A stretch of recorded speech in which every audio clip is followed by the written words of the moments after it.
Hello বন্ধুরা, আজ আবার নিয়ে চলে এসেছি নতুন একটা গল্প। যে গল্পটি শুরু থেকে শেষ অবধি পুরোপুরি সাসপেন্সে ভরা। বিশ্বাস করো, আমি নিজে যখন গল্পটা পড়ছিলাম এক মুহূর্তের জন্য ছেড়ে উঠতে পারিনি। তোমরাও শুনো, ভালো লাগবে। আমাকে কমেন্টে জানিও কেমন লাগলো এই গল্পটা। চলো আর বেশি কথা না বাড়িয়ে শুরু করা যাক আজকের কিউরিয়াস গল্প। বনফুলের লেখা হরবিলাসের মৃত্যু রহস্য। ও হ্যাঁ, বলতেই ভুলে যাচ্ছিলাম, লাইক আর সাবস্ক্রাইব করতে ভুলো না কিন্তু। যদিও আমি জানি আমি বলতেও ভুলে গেলে তোমরা লাইক আর সাবস্ক্রাইব করতে ভুলো না। হরবিলাসের মৃত্যু হইয়াছে। এ মৃত্যু সুখের অথবা দুঃখের, তাহার বিচার নীতিবিদেরা করিবেন। আইনত যিনি ললিতার স্বামী ছিলেন, তিনি ছিলেন একটি মনুষ্যরূপী দানব। ইহার কবল হইতে ললিতাকে উদ্ধার করিয়া হরবিলাস সৎসাহসেরই পরিচয় দিয়াছেন। আজীবন তাহাকে ভয়ে ভয়ে একঘরে হইয়া বাস করিতে হইয়াছে, কিন্তু তাহার কর্মটি যে একটি অসাধারণ রকম সৎকর্ম, তাহাতে সন্দেহ নাই। সমাজ সংস্কারের জন্য হরবিলাসের মতো সাহসী লোকেরই তো প্রয়োজন। এরূপ লোকের তিরোভাব নিতান্তই দুঃখের। হরবিলাসের একমাত্র বন্ধু সিদ্ধেশ্বর কিন্তু এসব লইয়া মাথা থামাইতেছিল না। সে কেবল ভাবিতেছিল হরবিলাসের মৃত্যুর কারণ কি। লোকটা কাল রাত্রি 10টা পর্যন্ত সুস্থ ছিল, খোসমেজাজে কতরকম গল্প করিল, সহসা কয়েক ঘণ্টার মধ্যে কি হইল। মৃত্যুর কোন লক্ষণই তো তাহার মধ্যে সে লক্ষ্য করে নাই। ব্যাপারটা বেশ একটু রহস্যময় বলিয়া মনে হইল।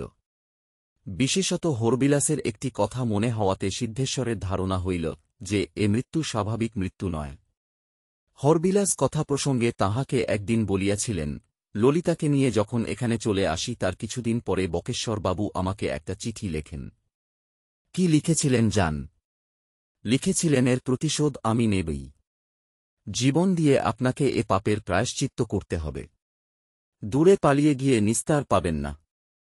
আদালতে নালিশ করে ললিতাকে আপনার কাছ থেকে ছিনিয়ে আনতে পারি, কিন্তু ওর মুখদর্শন করবার ইচ্ছে নেই। ওকেও আমি শাস্তি দেব, দেখে নেবেন। হরবিলাসের ম্লান হাসিটা সিদ্ধেশ্বরের চোখের উপর ভাসিয়া উঠিল। ভীত মান হাসি। সহসা তাহার মনে হইল ললিতার মৃত্যুটাও ঠিক স্বাভাবিকভাবে হয় নাই।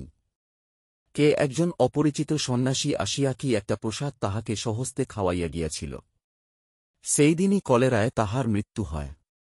সত্যই কি তাহার কলেরা হইয়াছিল?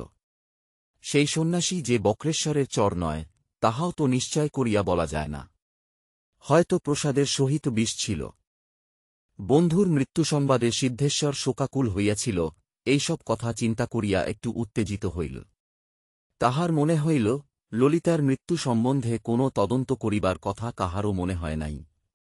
কিন্তু হরবিলাসের এই রহস্যময় মৃত্যুতে যখন তাহার মনে খটকা লাগিয়াছে, তখন তদন্ত না করিয়া সে ছাড়িবে না। হরবিলাসের আত্মীয় স্বজন কেহ নাই, তাহাকেই সব করিতে হইবে। উত্তেজনাউরে সে উঠিয়া দাঁড়াইল। যে ভৃত্যটি হরবিলাসের মৃত্যুসংবাদ বহন করিয়া আনিয়াছিল, তাহার দিকে চাহিয়া বলিল, তুই যা, আমি আসছি এখনি। বাড়িতে আর কোন লোক যেন না ঢোকে, বুঝলি? ভৃত্য সম্মতিসূচক মাথা নাড়িয়া চলিয়া গেল। একটু পরে সিদ্ধেশ্বরও বাহির হইয়া পড়িল। প্রথমেই গেল থানায়। শবব্যবচ্ছেদ করিয়া বিশেষ কিছুই পাওয়া যায় নাই। হৃদযন্ত্র বিকল হইয়া হরবিলাসের মৃত্যু হইয়াছে, ইহাই ডাক্তারের অভিমত। হরবিলাসের হৃদযন্ত্র দুর্বল ছিল, তাহা আরেকজন ডাক্তারও বলিয়াছিল। ইহা লইয়া হরবিলাসের খুঁতখুঁতানিরও অন্ত ছিল না। সামান্য একটু কিছু হইলেই তাহার বুক ধরফর করিত। কিন্তু এতদিন তো ওই হৃদযন্ত্র লইয়াই তিনি বেশ বাঁচিয়াছিলেন। সহসা এমন কি হইল? থানার দারোগা হরবিলাসের মৃত্যুতে সন্দেহজনক কিছুই আবিষ্কার করিতে পারেন নাই। সিদ্ধেশ্বর কিন্তু নিঃসন্দেহ হইতে পারিল না। সে বাড়ির চাকরটাকে প্রশ্ন করিতে লাগিল, তুই প্রথমে কি করে টের পেলি যে বাবু মারা গেছেন? বাবু রোজ ভোরে ওঠেন, কিন্তু সেদিন যখন বেলা 10টা পর্যন্ত উঠলেন না, ডাকাডাকি করেও সাড়া পেলাম না, তখন জানলার সেই ফোকরটা দিয়ে উকি মেরে দেখলাম। ছোকরাটার ইতিহাস সিদ্ধেশ্বরের মনে পড়িয়া গেল। হরবিলাসের দেশ হইতে একজন দূর সম্পর্কের আত্মীয় আসিয়াছিলেন। হরবিলাস তাহাকে ভালো করিয়া চিনিতে পারেন নাই, কিন্তু তিনি যখন আত্মীয় বলিয়া পরিচয় দিলেন, তখন তাহাকে বাড়িতে স্থান দিতে হইল। ভদ্রলোক নাকি ব্যবসা সংক্রান্ত কোনো ব্যাপারে এ অঞ্চলে আসিয়াছিলেন, হরবিলাসের বাড়িতে দিনসাতেক ছিলেন। সেই সময়ে তিনি নাকি লক্ষ্য করেন যে ঘুমের ঘোরে হরবিলাস প্রত্যহ গোঁ গোঁ করিয়া শব্দ করেন, মনে হয় যেন দম বন্ধ হইয়া আসিতেছে। হরবিলাস ব্যাপারটা তও গ্রাহ্যের মধ্যে আনেন নাই, ভদ্রলোক কিন্তু ইহাতে খুবই চিন্তিত হইয়া পড়িলেন। শেষ পর্যন্ত তিনি একজন ডাক্তারই ডাকিয়া আনিলেন। তিনি আসিয়া যাহা বলিয়াছিলেন তাহা সিদ্ধেশ্বরের এখনও মনে আছে। একজন অপরিচিত ব্যক্তিকে সঙ্গে করিয়া আনিয়া তিনি বলিয়াছিলেন। সৌভাগ্যক্রমে ডাক্তার ঘোষের সঙ্গে দেখা হয়ে গেল ওখানে। ইনি পশ্চিমে প্র্যাকটিস করেন, এখানে একজন মারোয়ারি রোগীর কল পেয়ে এসেছেন। আমার সঙ্গে আলাপ ছিল, তাই একে ডেকে নিয়ে এলাম। তুমি একবার বুকটা দেখাও তো এঁকে। রাতে ঘুমের ঘোরে যেরকম কর, ভয় হয়। ডাক্তার ঘোষ হরবিলাসের বুক পরীক্ষা করিয়া বলিলেন, আপনার হার্ট খারাপ, তাই শ্বাস কষ্ট হয়। হরবিলাস বলিল, আমি তো তেমন টের না। আর কিছুদিন পরে টের পাবেন। কি করব তাহলে? মাথার কাছের জানালাটা খুলে শোবেন। সাফ হওয়া দরকার। ও বাবা, আমি ভীতু মানুষ, তা পারব না মশাই। জানালা সবটা খুলতে না পারেন, ছোট একটা ফোকর করিয়ে নিন জানলায়। বাইরের অক্সিজেন ঘরে খানিকটা ঢুকলেই হল। হরবিলাস চুপ করিয়াছিল। আত্মীয়টি বললেন, আচ্ছা, সে আমি করিয়ে দিয়ে তবে যাব। হরবিলাসের মাথায় শিয়রের গোল ছিদ্রটি তিনিই করাইয়া দিয়াছিলেন। পরদিন নিজে গিয়া মিস্ত্রি ডাকিয়া ছিদ্রটি করাইয়া তবে অন্য কাজ করেন। তাহার পর তিনি বেশিদিন ছিলেনও না। সিদ্ধেশ্বর ভ্রুকুঞ্চিত করিয়া ভাবিতে লাগিল, ওই ছিদ্রপথেই মৃত্যু আসে নাই তো? কিন্তু কি রূপে? আচ্ছা, হরবিলাসের সেই আত্মীয়টি চলে যাবার পর কেউ কি এসেছিল? আজ্ঞে না, তবে সেদিন একটি পাঞ্জাবি জ্যোতিষী এসেছিল। পাঞ্জাবি জ্যোতিষী? কবে? দিন পনের আগে। কি বললে সে? তা তো জানি নে বাবু, তবে অনেকক্ষণ ছিল। সিদ্ধেশ্বর ভ্রুকুঞ্চিত করিয়া বসিয়া রহিল। হরবিলাসের মৃত্যুর রহস্যের সহিত ইহার কোন সম্বন্ধ আছে বলিয়া তাহার মনে হইল না। ৩.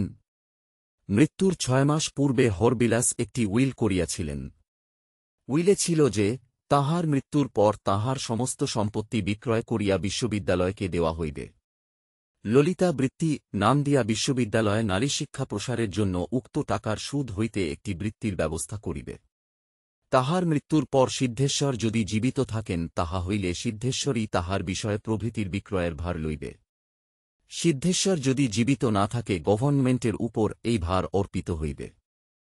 বিষয় সম্পত্তি বিক্রয়ের জন্য সিদ্ধেশ্বর হরবিলাসের খাতাপত্র দেখিতেছিল। সহসা কতকগুলি ডায়েরি তাহার হাতে পড়িল। হরবিলাস যে এমন নিয়মিতভাবে ডায়েরি লিখিতেন, তাহা সিদ্ধেশ্বরের জানা ছিল না। মৃত্যুর পূর্বদিন পর্যন্ত হরবিলাস ডায়েরি লিখিয়া গিয়াছেন। ডায়েরির পাতা উল্টাইতে উল্টাইতে এক স্থানে সিদ্ধেশ্বরের দৃষ্টি আটকাইয়া গেল। এক স্থানে লেখা, আজ একজন পাঞ্জাবি জ্যোতিষী আসিয়াছিল। সে আমার হস্তরেখা বিচার করিয়া একটি অদ্ভুত কথা বলিল। খানিকুক্ষণ আমার হাতের দিকে চাহিয়া থাকিয়া আমাকে প্রশ্ন করিল, আপনাকে যদি একটা কথা জিজ্ঞাসা করি, রাগ করিবেন না তো? বলিলাম, না, রাগ করিব কেন, কি জানিতে চান করুন। সে বলিল, আপনি কি করুণ পরস্ত্রী হরণ করিয়াছিলেন? আমি প্রথমটা অবাক হইয়া গেলাম, তাহার পর মনে হইল এ খবর কাহারও নিকট সংগ্রহ করা অসম্ভব নয়। বলিলাম, ধরুন যদি করিয়াই থাকি। জ্যোতিষী বলিল, তাহা হইলে একটি বিষয়ে আপনাকে সাবধান করিয়া দিতেছি। সর্পাঘাতে আপনার মৃত্যু হইবে। এমন স্থানে কখনো যাইবেন না, যেখানে সাপ থাকিতে পারে। এই কথাগুলি বলিয়া জ্যোতিষী চলিয়া গেল। জ্যোতিষীর কথাটা বড়ই অদ্ভুত বলিয়া মনে হইল। যদি ধরিয়া লওয়া যায় যে ললিতার ব্যাপারটা সে আমার হস্তরেখা হইতেই নির্ণয় করিয়াছে, তাহা হইলে তাহার ক্ষমতা আছে স্বীকার করিতে হইবে। তাহা যদি হয়, তাহা হইলে তাহার দ্বিতীয় ভবিষ্যৎবাণীটি তুচ্ছ করিবার মতো নয়, সাবধানে থাকা উচিত। সাবধানেই আছি, বাড়ি হইতে পারতপক্ষে কখনো বাহির হই না। নিজের ঘরটিতেই বসিয়া থাকি। কাল কিছু কার্বলিক অ্যাসিড আনাইব। শুনিয়াছি ঘরের চারিদিকে কার্বলিক লোশন ছিটাইলে সাপ আসে না। সিদ্ধেশ্বর ডায়েরির পাতাটার দিকে চাহিয়া চুপ করিয়া বসিয়া রহিল।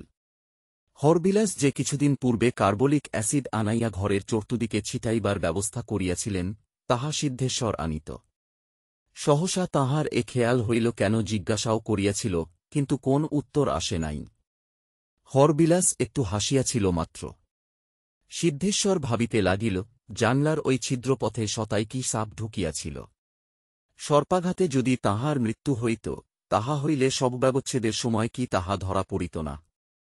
সিদ্ধেশ্বর ডায়েরি বন্ধ কারিয়া উঠিয়া পড়িল। যিনি শকব্যবচ্ছেদ করিয়াছিলেন, সোজা তাহার কাছে চলিয়া গেল। আচ্ছা ডাক্তারবাবু, হরবিলাসের যদি সর্পাঘাতে মৃত্যু হত, আগে সেটা নিশ্চয়ই বুঝতে পারতেন আপনি। না, তা পারতাম বইকি। হঠাৎ একথা মনে হচ্ছে কেন এতদিন পরে। না, এমনি। সিদ্ধেশ্বর ব্যাপারটা ডাক্তারবাবুর কাছে ভানিল না। হার্টফেল করে মারা গেছেন ভদ্রলোক, এতে কোনো সন্দেহ নেই। আর ও নিয়ে এখন মাথা ঘামিয়ে লাভই বা কি? তা বটে।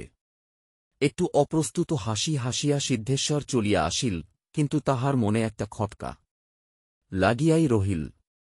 মাসখানেক পরে হরবিলাসের বসতবাটিটি বিক্রয় করিবার জন্য সিদ্ধেশ্বর তাহার চৌহদ্দিটি মাপিতেছিল। সেই সময়ে একটি জিনিস তাহার দৃষ্টি আকর্ষণ করিল। জিনিসটি কিছুই নয়, একটি বড় কার্ডবোর্ডের বান্ধ। ইরবিলাস যে ঘরে শুইত, সেই ঘরের পাশেই একটি ঝোপের ভিতর বাক্সটি পড়িয়াছিল। খালি বাক্স, ভিতরে কিছুই নাই। তবে বাক্সের উপর একটা নম্বর এবং দোকানের ঠিকানা লেখা রহিয়াছে। রোদে জলে অস্পষ্ট হইয়া গিয়াছে বটে, কিন্তু পড়া যায়। কি মনে করিয়া সিদ্ধেশ্বর বাক্সটি তুলিয়া লইল। কি ছিল এ বাক্সে? নানারূপ আন্দাজ করিতে করিতে অবশেষে তাহার মনে হইল, বাক্সের গায়ে যে ঠিকানাটা লেখা আছে, বাক্সটি সেই ঠিকানায় পাঠাইয়া দিয়া যদি লেখা যায় যে, এই বাক্সে যাহা ছিল ঠিক এমনই একটি জিনিস টি করিয়া আমার নামে পাঠাইয়া দিন, তাহা হইলে কি হয়? হয়তো কিছুই হইবে না। কিংবা হয়তো একটা গেঞ্জি বা কয়েক জোড়া মোজা বা ওই ধরনের কিছু একটা আসিয়া পড়িতেও পারে। দেখাই যাক না কি হয়। সিদ্ধেশ্বর বাক্সটি প্যাক করিয়া এবং উপরোক্ত মর্মে একটি পত্র তাহার ভিতর দিয়া সেটি পাঠাইয়া দিল। কেবল কৌতূহলের বশবর্তী হইয়াই যে সে এ কার্য করিল তাহা নহে, কেমন যেন নিগুভাবে মনে হইতেছিল যে, এই বাক্সটির সহিত হয়তো হরবিলাসের মৃত্যুর কোনো সংস্রব আছে। 5 দিন দশেক পরে সিদ্ধেশ্বর হরবিলাসের বাড়িতে বসিয়া জিনিসপত্রের একটা ফর্ণ করিতেছিল। সম্মুখের দেওয়ালে টাঙানো ছিল ললিতার একখানি ছবি। পিয়ন আসিয়া প্রবেশ করিল। আপনার নামে একটা টি আছে বাবু। টি কটাকার? 10 টাকা 15 আনা। সিদ্ধেশ্বর সবিস্ময়ে দেখিল, সেই দোকান হইতেই টি আসিয়াছে। টি ছাড়াইয়া লইল। পিয়ন চলিয়া যাইবার পর সহাস্যে স্বগতোক্তি করিল, দেখা যাক কি এসেছে। অবিকল সেইরকম কার্ডবোর্ডের বাক্স খুলিয়া কিন্তু সিদ্ধেশ্বর লাফাইয়া উঠিল। বাঙ্গের ভিতর একটা সাপ রহিয়াছে। কয়েক মুহূর্ত আতঙ্কিত দৃষ্টিতে চাহিয়া থাকিয়া ঘরের কোণে যে লাঠিটা ছিল, সেই লাঠিটা আনিয়া দূর হইতে স্পর্শ করিল। সাপ নড়িল না। তখন সাহস করিয়া খোঁচা দিল একটা। খোঁচা দিতেই সাপটা আঁকিয়া বাঁকিয়া বাক্স হইতে বাহির হইয়া পড়িল। সাপটা রবারের এবং স্প্রিংয়ের একটা কারসাজি, তাহা বুঝিতে সিদ্ধেশ্বরের দেরি হয় নাই। তবু সে সাপটার দিকে শোভয়ে চাহিয়া রহিল। অবিকল একটা গক্ষুর। নিমেষের মধ্যে হরবিলাসের মৃত্যুরহস্যটা তাহার কাছে যেন পরিষ্কার হইয়া গেল। হরবিলাসের সেই আত্মীয়, সেই ডাক্তার, সেই জ্যোতিষী সকলেই বক্রেশ্বর বক্সির লোক। সহসা একটি শব্দে সিদ্ধেশ্বর চমকাইয়া উঠিল। ঘাড় ফিরাইয়া দেখিল, ললিতার ছবিখানা মেঝেতে পড়িয়া চুরমার হইয়া গিয়াছে। এই ছিল বনফুলের লেখা হরবিলাসের মৃত্যু রহস্য। গল্পটি যদি ভালো লেগে থাকে, তাহলে একটুখানি লাইক দিতে ভুলো না। তোমাদের প্রতিটি লাইক আর কমেন্ট আমাদের অনেক অনেক অনুপ্রেরণা যোগায়। আর যদি এই ধরনের আরও ভৌতিক, সাসপেন্সে ভরা গল্প শুনতে চাও, তাহলে এখনই চ্যানেলটি সাবস্ক্রাইব করে পাশে থাকা বেল আইকনটা বাজিয়ে দাও।